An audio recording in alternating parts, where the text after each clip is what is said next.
All right, folks, if we could make our way to our seats, it's about game time.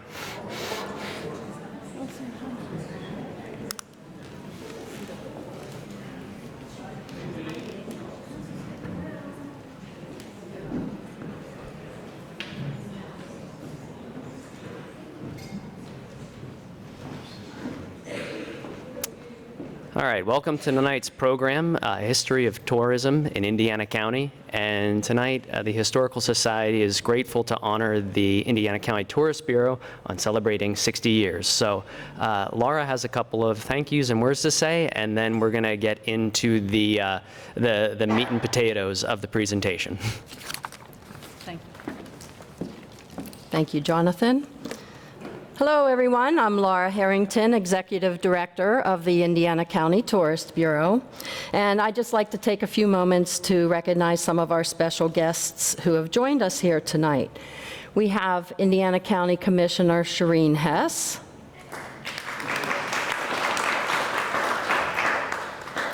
from Senate Majority Leader Joe Pittman's office, District Director Jonathan Longwell,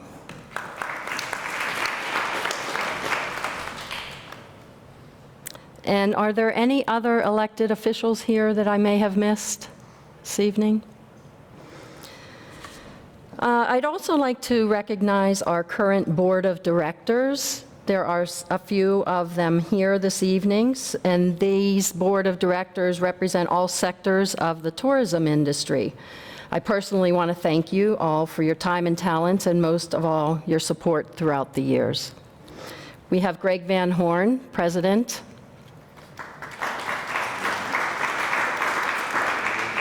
Lori Lundberg is our treasurer.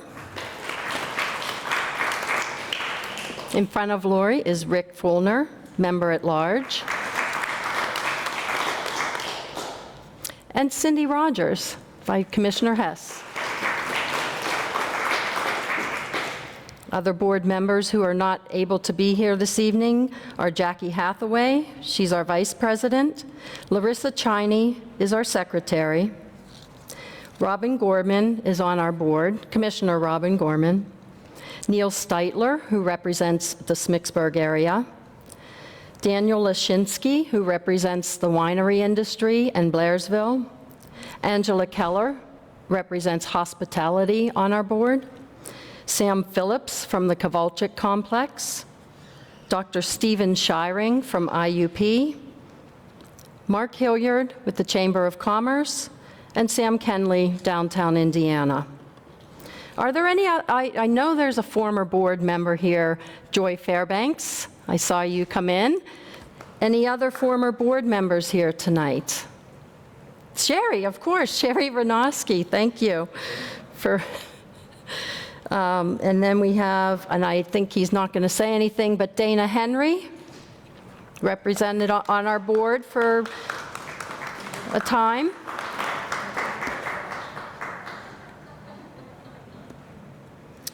And I would be remiss if I didn't thank my office team. Here tonight we have Debbie Eisenberg, Valerie Baylog. Jen Buckles was not able to be here, but she's very instrumental in our graphic design in the office. And of course, Tony Greenewald. And Tony just celebrated 20 years of employment with the Tourist Bureau. Yes, I need to take a few more minutes. I want to thank Historical and Genealogical Society for, and your team and your committee for choosing to honor the Tourist Bureau this evening and providing such lovely accommodations. Thank you for all your hard work. Samantha and Jason, not sure who all is back there from Romeo's Pizza. We're all going to enjoy their tasty appetizers later. I hear that Wesley Wirtz has created a special cocktail for this evening.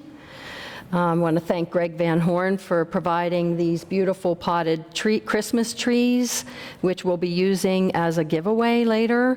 And then Mr. Bill Streams of Streams Nursery contributed the lovely moms and various pumpkins that you'll see.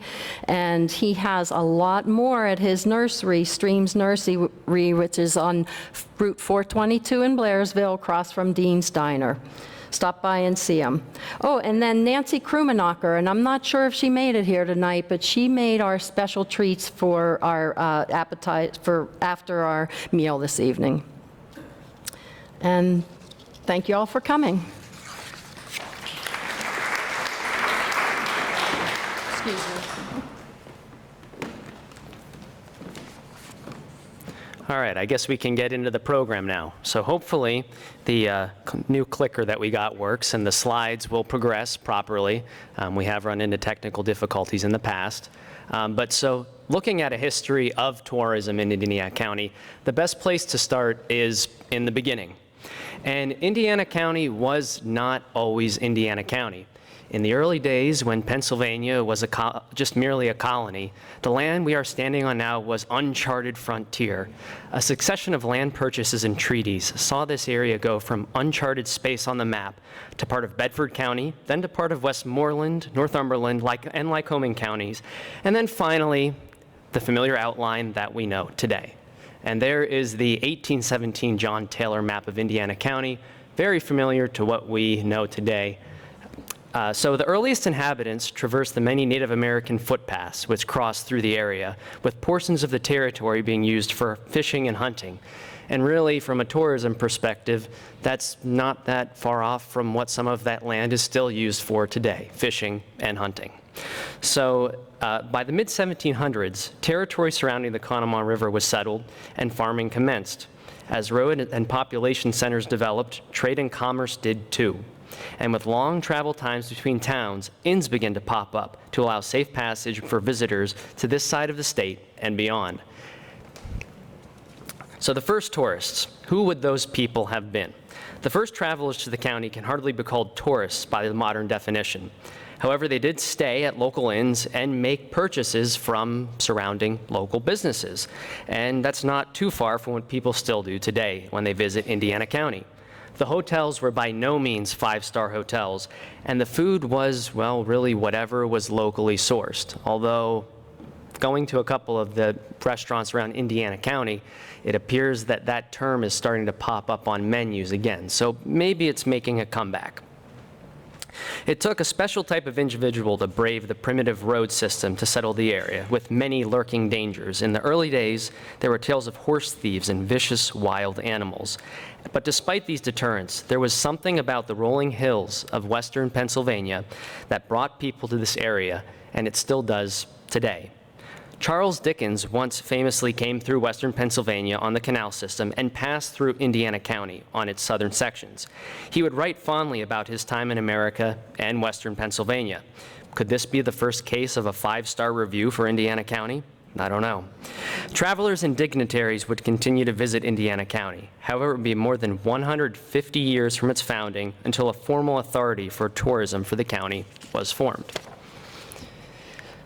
So, that's actually a map of travel times, how long it took to get out to different sections of the United States in 1800 and 1830. And as you can see, you're looking at a solid week's worth of traveling to get out here to Indiana County in 1800. So I would say, I know I travel quite a bit between eastern Pennsylvania and western Pennsylvania, and I know by taking the turnpike, you're looking at maybe a 5-hour trip. So I'm pretty happy that that's the case nowadays instead of one full week. So trips in the early days involved stopping at local inns and possibly conversing with other travelers at the tavern. This practice is still present today, except guests now have the privacy of their own rooms. In the old days, you would actually rent a section of a bed and share it with all of the other guests. So I, for one, am very happy that we have modern hotel and hospitality systems. I don't know how I'd be able to accommodate to that older way of doing things. So development in roads and rail systems would propel tourism along with the means for mass production. And the structure of an 8-hour work week became a reality. People began to have extended amounts of time for a new thing called leisure. And after World War II, this infrastructure increased exponentially, with soldiers returning from the war having the means to travel like never before. And in the picture here, you can see there's kind of an old road versus new road, old vehicle versus new vehicle. And it kind of, again, greatly shortened the amount of time that it took to get from place to place. So reasonably in a day, you could travel somewhere and return home by nightfall, and it was relatively safe. You didn't have to worry about the wolves and the ferocious animals. Now, as society and travel developed and transportation became more convenient, it was not uncommon for a relative to visit the area on an extended stay. Now, with the wolves and the horse thieves now gone, a surprise visit from the in-laws was the new ever-lingering danger. So the growing grime and crowdedness within cities actually made agricultural communities like Indiana County a great place to escape to, with beautiful greenery and fresh country air. And Indiana County was an amazing place with so much to offer to these early inhabitants. And the early residents wanted to share that and spread it with a wider population. So how do you do that? Well, start by forming a group of people who are concerned with bringing people to the area to experience that. And that's where the early 1960s come and the founding of the Tourist Bureau. Laura? Thank you. In 1962, a tourism subcommittee of the overall economic development program met in the Office of Public Assistance and started the idea of organizing a tourist promotion agency. They contacted the county commissioners to seek approval to become designated as the official tourist promotion agency, and permission was granted in 1963. In 1963, the group was given its first official name, Indiana County Tourist Promotion Council. The name then changed to Indiana County Tourist Promotions Bureau. And the first meeting was held in the Public Assistance Office, and the first board of directors and founders was an impressive list of passionate citizens. Many of the names listed here are linked to the earliest settlers and their descendants and are still active members of the community today. They also served as other early founders within other community organizations. In 1964, the first executive director was appointed and would begin a long succession of individuals dedicated to advancing tourism in Indiana County. The Queen Evergreen program also began this year, and the Tourist Bureau received help from the Junior Women's Civic Club and the Indiana County Tree Growers Association. The Queen Evergreen was to be Indiana County's ambassador of goodwill, the official representative of Indiana County.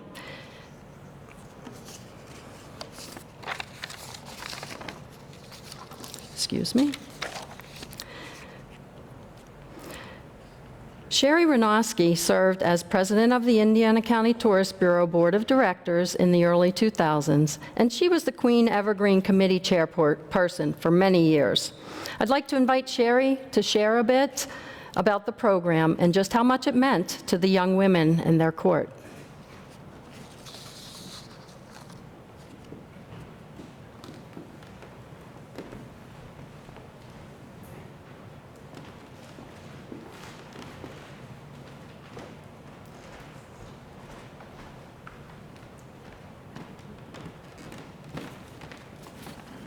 Good evening, everyone. As Laura said, I was on the Tourist Bureau Board actually for 20 years, and my first 10, I was the chairperson for Queen Evergreen, and then my last 10, I was board president. The Queen Evergreen program started in 1964, as Laura said, by the Indiana County Tourist Bureau and the Christmas Tree Growers Association. In 1966, arrangements started for elaborate appearances for Queen Evergreen and Santa to be the beginning of the Christmas season for Indiana County.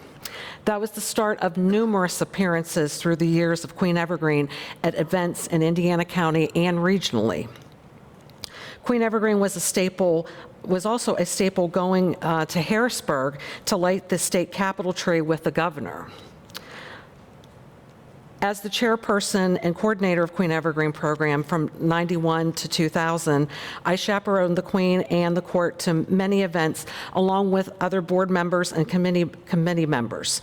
We went to taking her all over, and it was so much fun, and you'll see tonight her crown and cape, and I think the scepter is here, and many of the pictures are here as well. For the 30th anniversary of Queen Evergreen, it was held at the Old Best Western, and it was in the Evergreen Room. We had, for the anniversary, we gave each of the past queens and court members a Christmas tree ornament commemorating that. We have one of them on display here this evening. The Tourist Bureau ended running the Queen Evergreen program in 2000, and the Indiana County Christmas Tree Growers Association continued it for 4 more years until 2004. After 40 years of the program, it ended. Our Christmas tree industry and tourism were recognized when Queen Evergreen and her court stepped into the spotlight. Thank you.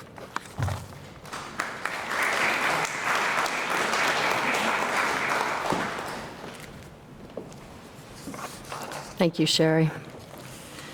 Big part of Tourist Bureau and Christmas tree growers' history. The first candlestick tour was held in 1960 in celebration of the new lightly colored green growth on the end of each limb that sticks up in the air, resembling a candle. Okay.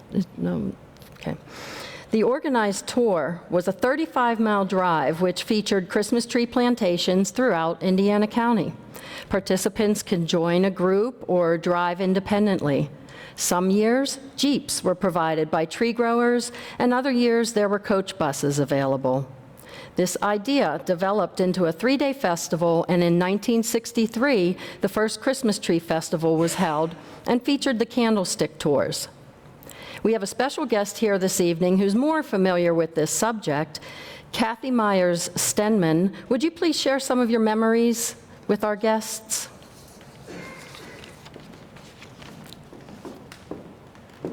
I grew up in the Christmas tree industry. My grandparents started it originally growing an ore. They grew trees. Actually, I think they may have taken some of the CCC trees and started shearing them. And then it became an industry where they actually were growing them to sell as Christmas trees. In the 60s, when they first were doing the tours, I didn't really remember a lot at the first because I was young and I was in grade school. But I remember that we had to mow all of our fields and make sure that we had everything looking as nice as possible because there were going to be people driving through. And I do remember that there were the buses going through. My specific memory was the one that when it became a 3-day festival, it went to Barney Frick's business headquarters. He lived at the top of the hill in Indiana, but he owned a farm on 5 Points Road. His building, a cement block building, still exists today, and that was the headquarters for his tree operation, and he allowed that to be the rest stop, the main focus point for the tour that year. And I remember there were beverages and people got off of their bus, and then he had tractors and trailers, or hay wagons, or Christmas tree wagons, really. And they would pull them through, much like a hayride, minus the hay. And they would let them go see the new growth on the trees.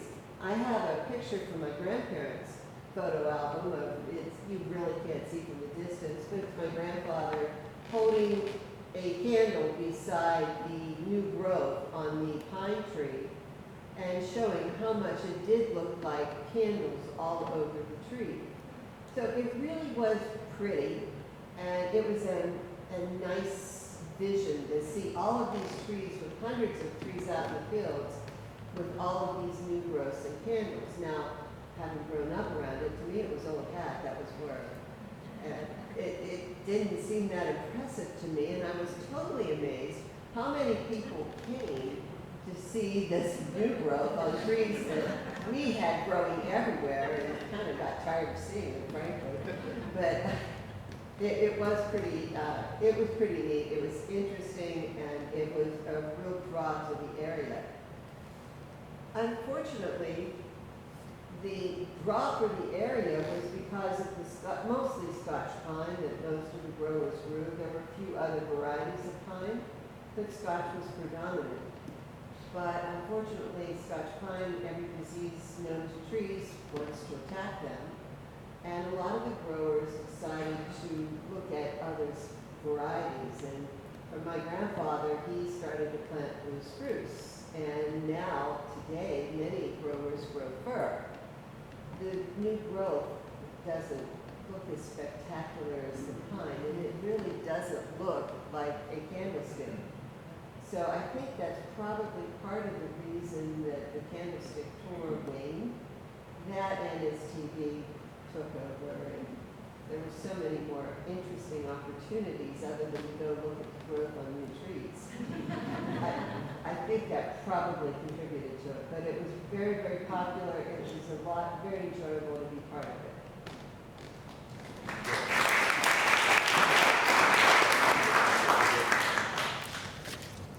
Thank you for sharing. We might be in the presence of royalty. I believe we may have a former Queen Evergreen in our audience this evening. Is Marilyn here?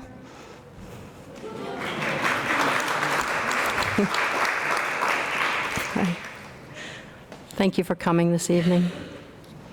You may see Marilyn's portrait along these walls as you walk through and enjoy them. The first workshop was held by the Bureau in 1965 at the Holiday Inn and saw 150 participants. That evening, PA Electric, Indiana Holiday Inn, and the Indiana Evening Gazette all became members. In 1967, the Keystone Overlook opened and provided a scenic view that would attract thousands of visitors while it operated. For many years, the Tourist Bureau operated a concession stand and souvenir shop at the Overlook, which was operated during certain hours, Thursday through Sundays. Fleming's Tree Farm, in cooperation with the Tourist Bureau, planted every variety of Christmas tree grown in Indiana County along the driveway leading to the Keystone Overlook. The trees were planted in sections and signage was placed so you could identify each type. And this was a popular stop for bus tours who would visit on their way into town.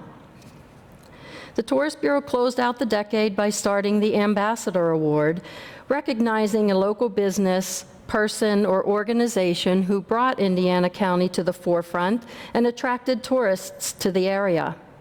There would be many more ambassadors from that point on, and tourism in Indiana County would continue to grow.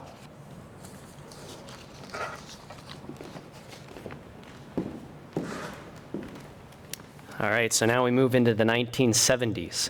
So the 70s really built on the success of the prior decade and saw many new festivals and events come about. Tourism was doing its job of bringing people to Indiana County, and they were supporting the local economy. It was reported in 1970 that the average visitor passing through the area would spend $4.74. But if you could get them to stay all day, possibly overnight, you're looking at a whopping $17.23. Now, the equivalent to that today would be the average person spending $33.56 just passing through, and $136.68 if they were staying over. Now, I don't think that takes into account the price of gas and a lot of the taxes on Pennsylvania fuel. So, but in general, that's about the equivalent there. So the New Growth Arts Festival began in 1973, and the celebration of America's bicentennial was a major undertaking for the Bureau in 1976. And the Tourist Bureau started a regatta at Yellow Creek in 1977. And I think we have a picture there. There's an ad in the paper and a photograph of the first regatta. And it was the official kickoff for summer boating in Indiana County. And trophies were presented by the Tourist Bureau, And initially there were races with just sailboats, but then it moved on to other events and festivities for the day. There was also the Yule Tree Festival tree lighting ceremony in this decade, and the Fall Foliage Tour of the region was also planned in conjunction with the Historical Society, featuring historic locations and beautiful autumn colors. Efforts were also made by the Tourist Bureau to bring statewide conventions to the area. Indiana did host the State VFW Golf Tournament and the International Executive Board of the United Mine Workers of America, which is pretty impressive. Sporting events also drew a large number of tourists to the area, as Indiana hosted the NCAA Division II Cross Country National Championship in 1978 and regularly the IUP Christmas Tree Basketball Tournament, and conventions and athletic events continue to draw large amounts of people to the area. Now, near the end of the decade, the Tourist Bureau moved to the Silas Clark House with the Historical Society. I believe there's a picture of them re-wallpapering one of the parlors. And so really, for a brief time, we were actually roommates, I suppose, both of our organizations. And visitors to the Keystone Overlook at this time were coming from as far away as Oregon, according to the guest book. So pretty much all across the country. And during this decade, the Tourist Bureau continued its mission to help promote local events and places by providing a new service, the Happening Here section in the local Gazette, and that was for the first time. And this alerted residents to the many events taking place right in their own backyard. And this column is still posted today in the Sunday edition of the Gazette. So it's a promotion that's still around today. All right. Moving on into some milestones and memories in the 1980s to 90. The county celebrated our hometown hero, Jimmy Stewart's 75th birthday, and put on a fantastic display for Indiana's favorite son. A highlight of the visit was 3,000 fans and friends singing happy birthday in front of the courthouse. I understand that President Ronald Reagan called the Indiana courthouse that day to wish Jimmy Stewart a happy birthday, and Mr. Stewart remarked, "Ronnie, your boys just flew over me." Indiana continues to provide a warm hometown welcome to guests today. Another milestone occurred that decade. In 1988, the Queen Evergreen celebrated its 25th anniversary. In an interview with Queen Evergreen 23, Carla Panaya-Kalogi, she emphasized the core reason for Indiana for being such a welcoming place, stating, "I strongly believe the people of Indiana County are what make it so special." The regatta and other popular festivals continued to grow and attract unique visitors to the area. A visitor center was operated at Ewing's Mill on Route 422, and in 1984 alone, there were more than 750 names inscribed in the Ewing's Mill guest book. Tourists spent close to $25 million in Indiana County in 1983, equivalent to more than $77 million today. The Bureau closed out the decade in 1989 by changing its name once more to the Indiana County Visitors and Convention Bureau.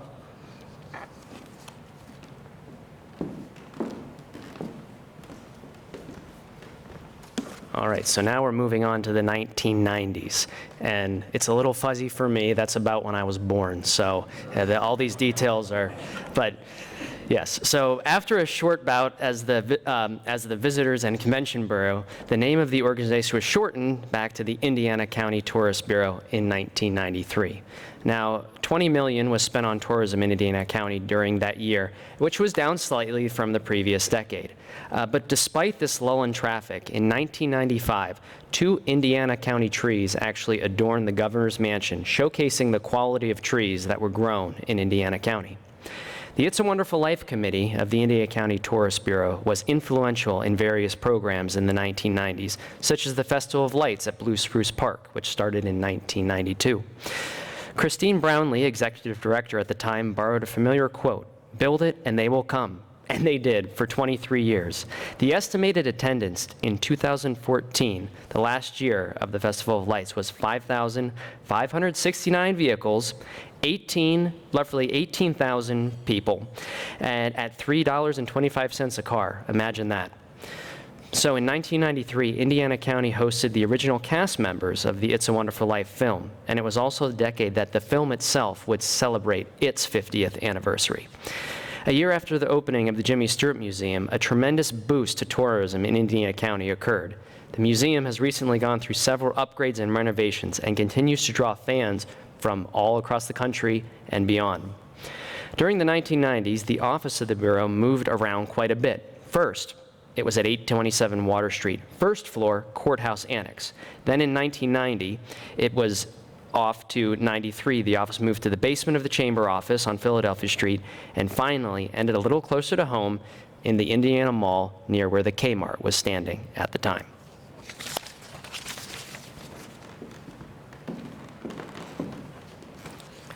New growth and new possibilities into the 2000s.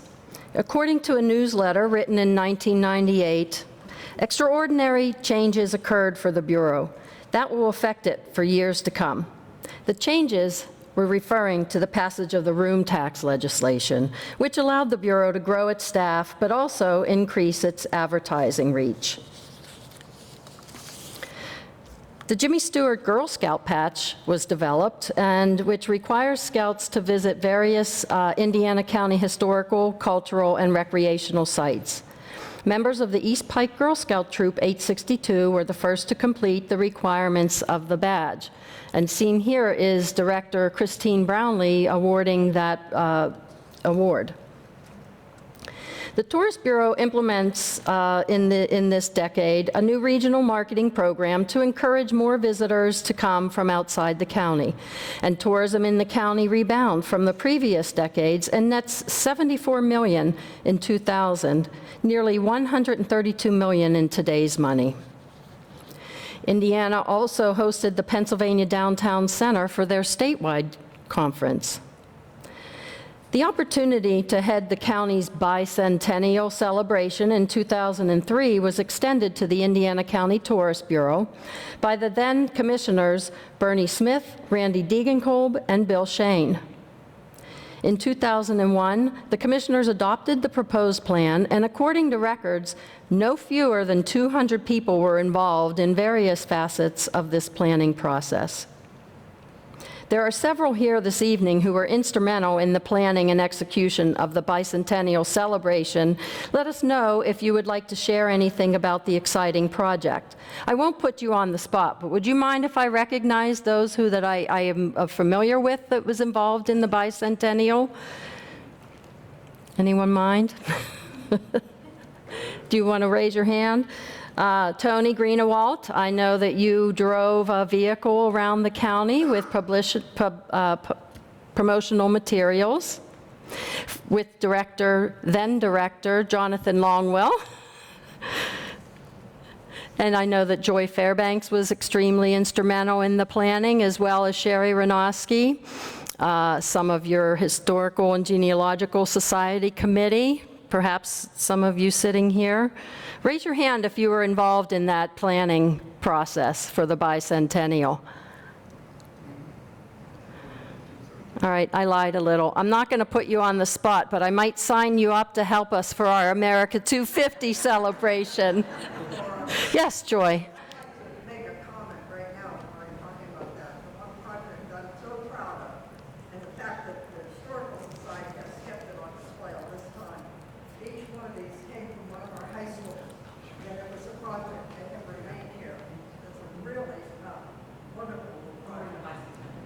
Yeah, very bicentennial. Oh, that's beautiful. Thank you for pointing those out, because I do admire them when I'm in here. And there was just a lot of community involved in that celebration. And I'm skipping forward, but in 2026, it's our country's semi-quincentennial celebration, and we'd like to get organizations and groups on board to make Indiana County celebrations extra special. So if you're interested, please see me, and you know where my office is in the Indiana Mall.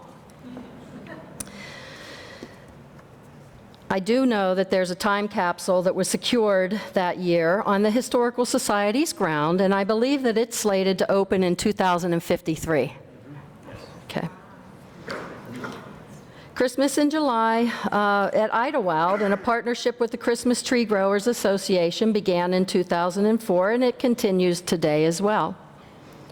In 2008, the Tourist Bureau moved one last time and relocated to its current location in the Indiana Mall. This office provided room to expand the gift shop and conference room for meetings. And Jonathan, do we want to talk a little bit about the future of sure. tourism? Sure, so we can both stay close by, I suppose. Okay. All right, so the 2010 saw the Bureau actually enter the digital age. Social media accounts were made on Facebook, followed by Instagram and Twitter. And in 2015, the Ambassador Award did come to an end after many years.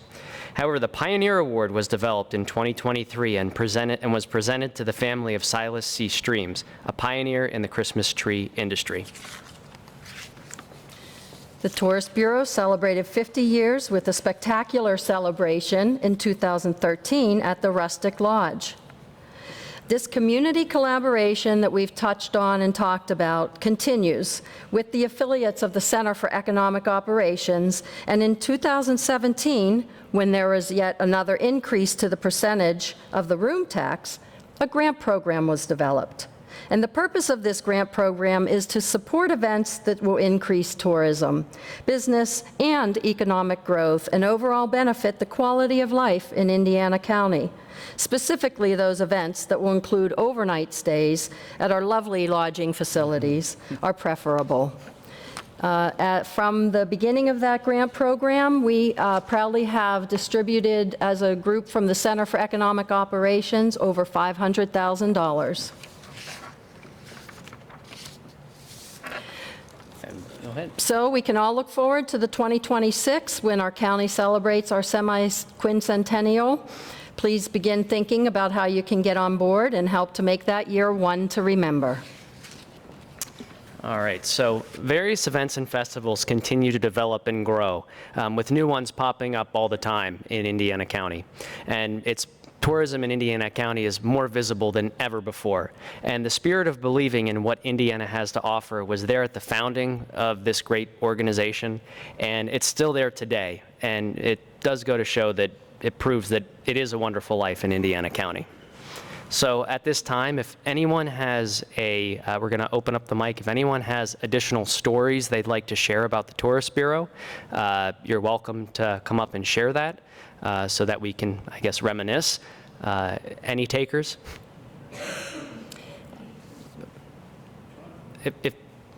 Raise your hand.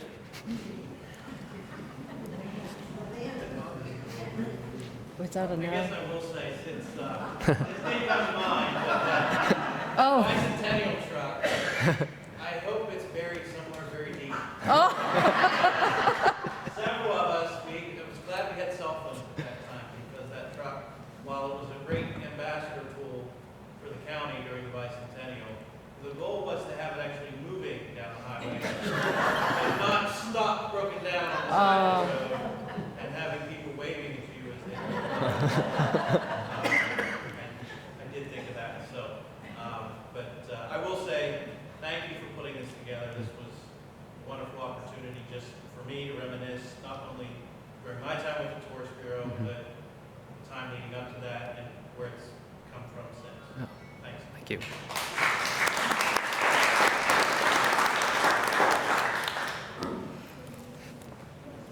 There were so many events we could talk about, so many festivals, so many people who are instrumental over the years. This just touches on it. We have a nice display, and Jonathan has cited where some of these articles are located. So if you'd like to delve in a little bit more, we're happy to assist, provide more information. But then also, please share your stories with us offline if you prefer, because we'd like to record some personal testimonies and have them in our archives for the next 50, 60 years. Yes. Well, yes, because as we're celebrating now, remember, there will be a 100th anniversary, and they're going to be looking back for information and clippings and other things then. So I know it's difficult sometimes to find historical information depending on the topic, so we can do all the people of the future a great service if we jot down a couple memories and share them. So, but with that being said, there are displays all around. We have the photo wall here of some of the Tourist Bureau events, as well as the Queen Evergreen. And then we did pull out from our collection the Queen Evergreen portraits, and those are actually hung around this outside section here. There's clothing from the 1960s, there are records from the 1960s, all to kind of honor when the Tourist Bureau was founded. Even the food tonight. Yes. So we have Wesley Wirtz, who's going to be over here bartending. We have a special signature drink. And we also have Romeo's, who graciously catered tonight's event. So there's some great food back in the library. So if no one else wants to share any, oh, and the tickets, yes. And we will be having a drawing for 2 baskets if everyone got a ticket. If you haven't, see Mary in the back. She's handing out tickets if you want a chance to win. But if no one else is due to share, Laura, again, congratulations on 60 years, and we'll see what the next 60 bring. Sure thing. Thank you, Jonathan. Thank you. Good job. And we'll bump that off.